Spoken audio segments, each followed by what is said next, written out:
중국 비자 신청 진짜 짜증나죠. 회사 주소, 상사 지도서까지 적으래. 아니 이게 말이 됩니까? 사진도 이마 보이네 안 보이네 퇴짜 맞고. 중국 비자 센터는 일처리가 느려서 관광객들은 불만이 쏟아지죠. 그런데 이제 그럴 필요 없습니다. 1년 동안 한시적으로 일반 여권만 있으면 중국을 30일까지 비자 없이 갈 수 있다는 깜짝 소식. 근데 이거 왜 갑자기? 오늘 그 이유 싹 파헤쳐드립니다. 중국 외교부가 발표했어요. 우리나라를 포함한 9개국 국민들에게 내년 말까지 한시적으로 비자를 면제해준다고. 그런데 나라 목록을 보니까 일본과 유럽 8개국 옆에 한국이 슬그머니 끼워져 있습니다. 우리나라와 그리 깊게 연결되지 않은 유럽 국가에 우리나라가 애매하게 끼워져 있는 느낌 좀 쎄합니다. 최근 분위기가 안 좋은 일본은 왜? 이게 평소 같으면 상호주의 원칙에 따라서 우리가 너네 비자 면제해줄게. 너희도 우리 면제해줘. 이렇게 해야 되는데 이번엔 중국이 일방적으로 해줬다는 겁니다. 왜 이렇게까지 했을까요? 먼저 중국 외교부는 외국인의 왕래를 편리하게 하기 위해서다 라고 했지만 전문가들은 이건 속내가 따로 있다 라고 보고 있습니다.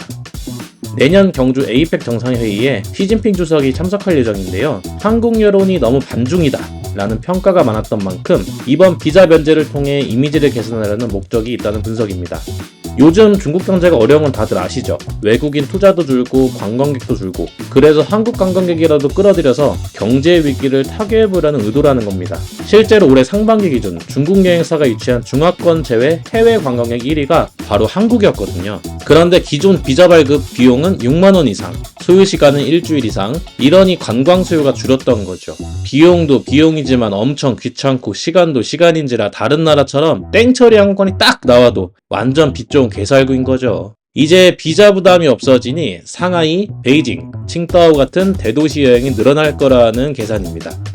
그런데 중국 여행이 이제 무조건 편해지기만 한 건 아닙니다. 특히 주의해야 할 법이 있는데요. 바로 반간첩법. 중국에선 길거리에서 아무 사진이나 찍거나 특정 행동을 하면 간첩 혐의를 처벌받을 수 있습니다. 이게 중국 보안 이슈라든지 공산당이라든지 이런 것 때문이라고 하는데 이게 제일 문제는 정확한 가이드와 정책이 없다라는 겁니다. 게다가 호텔이 아닌 친척이나 지인 집에 머물 경우에는 반드시 관할 파출소에 외국인 임시 거주 등록을 해야 한다는 거 잊지 마세요.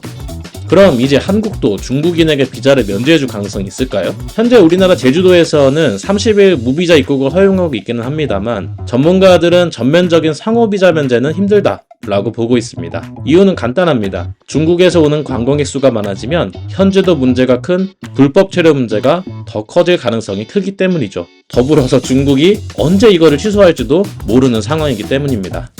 중국의 갑작스러운 비자 면제 발표, 여러분들은 어떻게 보시나요? 단순히 관광객 유치일까요? 아니면 한국과의 관계 개선을 위한 더 큰 전략일까요? 아니면 또 다른 꿍꿍이가?